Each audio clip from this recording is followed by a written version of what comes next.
Hi, my name is Peyton Terrio, and I chose the question of the 5 most prevalent issues within marriage counseling. So, for the first one, I believe that the most common problem within marriages is always going to be lack of communication, with one couple seeking something from the other, and they're just not on the same page. It can leave a communication barrier that can be easily resolved, but it typically, when there's communication barrier, that leads to overthinking, and overthinking that leads to irritation, that leads to walls being put up, and then it even builds that wall even higher to where the communication becomes less until they're either seeking intimacy or communication from someone outside the marriage, or they're seeking a distraction or substance that will give them that comfort that they feel like they are losing. And the second most prevalent issue I find is going to be in marriage is going to be with, I'd say probably with money. And I think that more speaks on the ideal of marriage and the trust within marriage.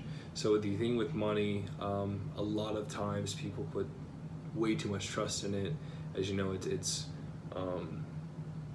for marriage that's not Christian or it doesn't have a Christian value. A lot of times money is that center, it's that foundation that they build everything on, is that if we don't have money, we don't have anything. And so it's important for one in Christian counseling to recognize that God is our source. Money is not our source. Money is a resource from God, the source. So I think whenever you have that mindset and you know that that is the truth, then you always feel much more secure, because you're like, okay, money is not my source of happiness. It's not my source of safety. It's another thing with it.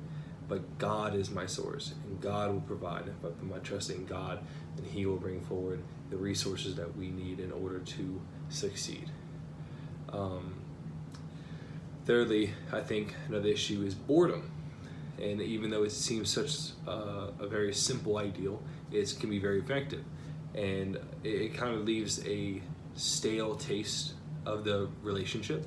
And I think it's important within any kind of marriage to recognize that you are still dating this person. You know, it's not always marry someone you love, which obviously you should, but always marry someone you like.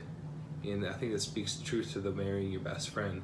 You want to have fun with this person. You want to spend your time with this person.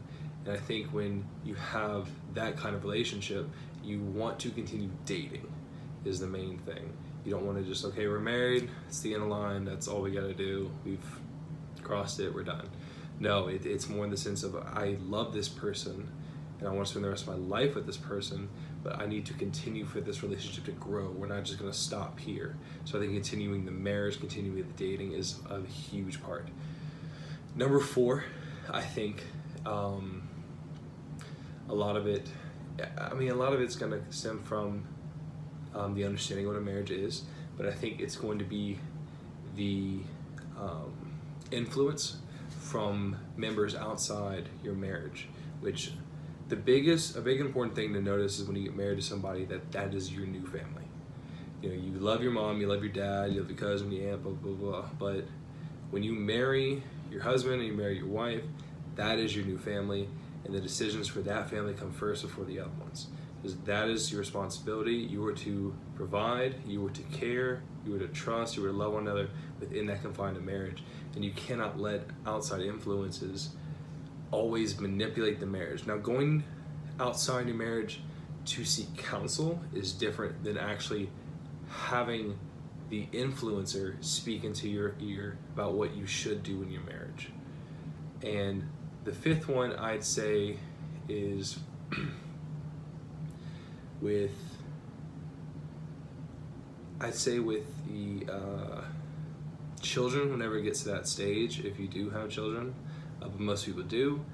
I know I hear a lot about when you have your first child, that first couple of months, you just kind of end up hating or highly disliking your spouse.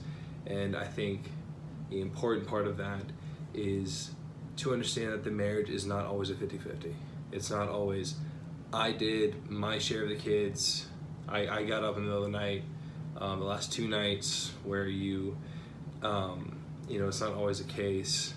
Now, I'm not saying that one person should slave over the other, that's not what I'm saying, but I am saying that to understand that sometimes you have to give more is the main ideal. And if you have that person, if the husband wants to give more and the wife wants to give more, you usually end up having that 50-50 because the ultimate act of love is sacrifice. And if you have that mindset going into marriage and you love that person enough that that is what you want to do, you end up giving so much to the other person that you may even cross over sharing each other's responsibilities to the point that you feel so much burden you're in, well, this person took care of it.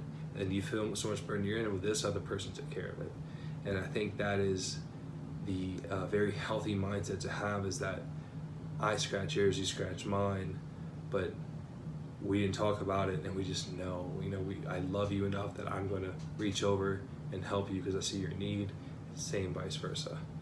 So those are the top most prevalent issues I see in marriage, and I think that is kind of the how I would address them and how they could really be corrected. Thank you. God bless.